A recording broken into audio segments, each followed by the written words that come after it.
इथे गुप्तेच्या ह्या रंगीत भागामध्ये तुम्हा सगळ्या रंगलेल्या लोकांचं रंगीत छान छान खूप खूप स्वागत करतो अवधूत गुप्ते. तुम्हाला सगळ्यांनाच वाटत असेल की लोकांच्या मनातलं काळं बेरं ओळखणारा बाहेर काढणारा हा माणूस आज पांढरे कपडे घालून कसा काय आलाय. तर मी सांगितल्याप्रमाणे आजचा कार्यक्रम रंगीत असणार आहे, कारण आजचा कार्यक्रम आहे होळी स्पेशल. होळी विशेष कार्यक्रमामध्ये तुम्हा सर्वांचं स्वागत. आजचा आपला हा होळी स्पेशल कार्यक्रम अजून रंगतदार करण्यासाठी आजचे आपले जे पाहुणे आहेत ते देखील तितकेच रंगतदार आहेत. कार्यक्रमामध्ये नक्कीच खूप रंगत आणणार आहेत. कोण आहेत आपले पाहुणे ते तुम्हाला कळणार आहे, पण त्याआधी बघूया गुप्ते का फांडा. संतोष जुवेकरनी नुकतंच जाहीर केलं की त्याच्या आगामी चित्रपटाचं नाव शाळा आहे. त्यावर खूप लोक हसले. त्यावर संतोष जुवेकरनी पुन्हा जाहीर केलं की हा चित्रपट खरोखरच शिक्षणाशी संबंधित आहे. त्यावरही लोक हसले. त्यावेळेला संतोष जुवेकरनी सांगितलं की लोक हो, या चित्रपटामध्ये मी टपोरी मुलाची भूमिका करणार नाहीये. त्यावेळेला लोक नाही हसले. संतोष जुवेकरला स्वतःलाच हसायला आलं. संतोष जुवेकर, बुरा ना मानो, होली आहे. या वर्षी 2 जनहित याचिका दाखल झाल्या.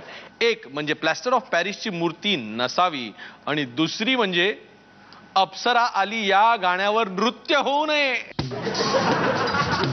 पाकिस्तानचा शाहिद आफ्रिदी वानखेडे स्टेडियमवर मॅच खेळायला फारसा उत्सुक नसतो. कारण माहितीये, मुंबईच्या काही लोकांनी त्याला प्रसाद ओकून हाक मारली. तर हा होता आमचा गुप्ते का फांडा. आणि आजच्या पहिल्या पाहुण्याचं स्वागत करूया. आमच्या झेंडातला, आमचा सगळ्यांचा लाडका संत्या संतोष जुवेकर.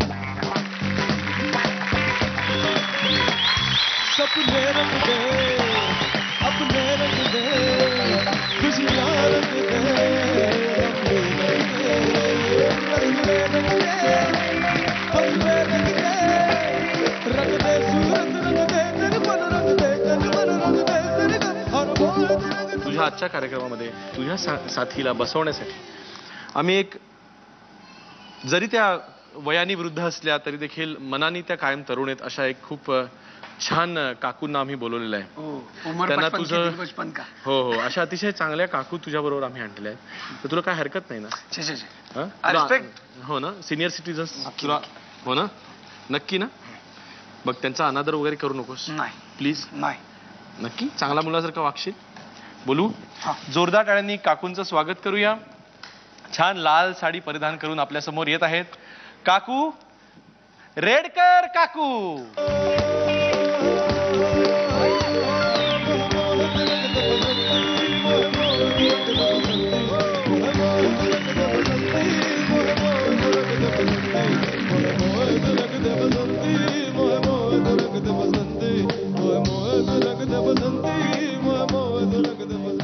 अच्छा, लेट मी टेल यू की तू खूप छान दिसतोस. आणि तुझ्या गालाला, सॉरी, तुझ्या इथे कुर्त्यावर थोडीशी म्हणजे लिपस्टिक लागली आहे. तर घरी जाऊन आता काय तू सांगणार? बापरे. मोहे मोहे तू रंग दे क्रांती, मोहे मोहे तू रंग दे क्रांती. एक्सक्यूज आहे, आज होळीचा एपिसोड आहे, त्यामुळे काही मी रंगवू शकते. हो ना, अशा प्रकारे असू दे रे. मोठ्या भल्याभल्यांचं भाग्य लागतं का असं क्रांतीच्या ओठाची लिपस्टिक इथे लावली. मी हा कुर्ता खूप जपून ठेवणार आहे. थँक्यू झी मराठी. तुमच्यामुळे मला काय काय गिफ्ट्स मिळालेत बघा. संतोष, कोंबडी पकडायची असेल तर काय करायला लागतं रे? बस बस, परत चुकलासच.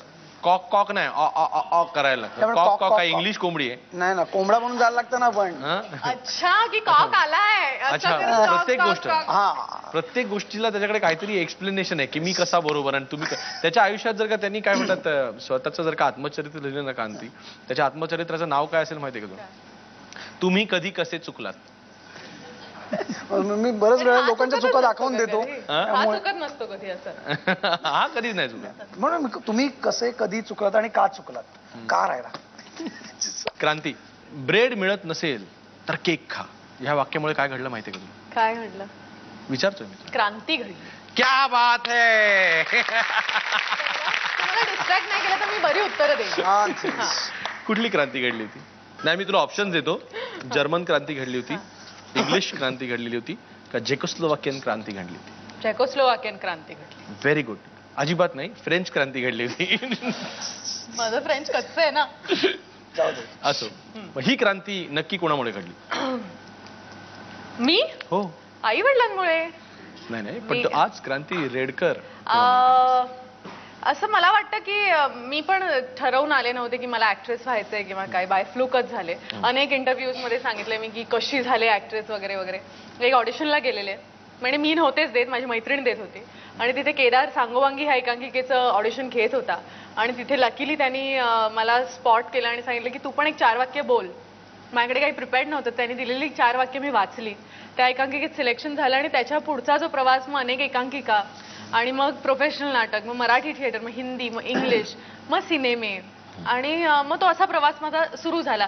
सो यू कॅन से हा बाय फ्लूक झाले. कोणतं ते रिलीज होतं, कोणती ती भूमिका होती किंवा कोणतं ते नाटक होतं किंवा चित्रपट होता ज्याच्यानंतर क्रांती रेडकरला असं वाटायला लागलं की हा बाबा आपण आता लोकांना माहिती झालेलो आहोत, आता आपल्याला नुसती आपण क्रांती रेडकर नाही तर आपण द क्रांती रेडकर झालेलो आहोत? मला असं वाटतं की ना खूप रिसेंटली माझा एक इंटरव्ह्यू झालेला, त्याच्यात मला असं कोणतरी असं म्हणालं की किती छान ना तुमचं झालं, काहीच स्ट्रगल नव्हता तुमच्या आयुष्यात आणि एक कोंबडी गाणं मिळालं आणि तुम्ही किती हिट झालात, त्याबद्दल तुम्हाला काय वाटतं? त्यावेळेस माझं असं झालेलं, त्यावेळेस मला तुम्हाला मारावं असं वाटतं, असं बोलावं वाटतं. हे बघ, नवीन नवीन अँकर असतात, नवीन नवीन शो चालू होतात. टेलिफोनिक इंटरव्ह्यू होता खरा, पण मला हे पण समजलं की ती असं का म्हणाली असेल किंवा काय. कारण की एक असतं की तुम्हाला तुमचा एक स्ट्रगल आधीचा अनेक जणांना माहिती नसतो. त्याच्या आधीचा 7 वर्षाचा स्ट्रगल, नाटक, एकांकिका, दप्तरात 7 प्रकारचे कपडे भरून कांदिवली ते ट्रेनमध्ये मेकअप लावून महालक्ष्मीला जाणं, तिथे 4 पुरुष ये क्या करती होगी वगैरे ह्या लेवलला आपल्याकडे बघणं, ह्या सगळ्या नजरा सहन करून स्ट्रगल करणं. सो एक बाई म्हणून, एक काकू म्हणून तो त्रास व्हायचा. पण तो स्ट्रगल डेफिनेटली अनेक लोकांना कळला नाही. म्हणजे सिरियल्स जसं comedy.com पासून ते दामिनी 250-300 रुपये पर डे मध्ये पण मी केलेले आहेत. सो मला हे म्हणायचंय की तो स्ट्रगल ना आधीचा अवधूत खरंच कोणाला कधी कळला नाही. क्रांती रेडकर कोंबडी पळाली नंतर झाली. सो डेफिनेटली तो माझ्या आयुष्यातला टर्निंग पॉईंट होता. ह्यासाठी मी केदार शिंदे, जय अतुलला खरंच आभार मानू इच्छिते. पण yes, that was the turning point. चब्बी चब्बी म्हणून काहीतरी तू आयटम करतेस असं मला माहितीये. जाडा मुलगा आहे चब्बी, त्याचे खूप गाल असतात, तर तसं जाडा असतो आणि त्याला त्याच्या वडिलांबरोबर ना बाईकवर फिरायला खूप आवडत असतं. तर तो जातो वडिलांबरोबर बाईकवर फिरायला असा. Hi, I am chubby. My mother also calls me chubby. And my father also calls me chubby. I'm chubby. One day, my daddy took me for a ride on a bike. And I told Daddy, Daddy, ride faster. So Daddy rode faster. I said, Daddy, ride more fast. So Daddy rode faster.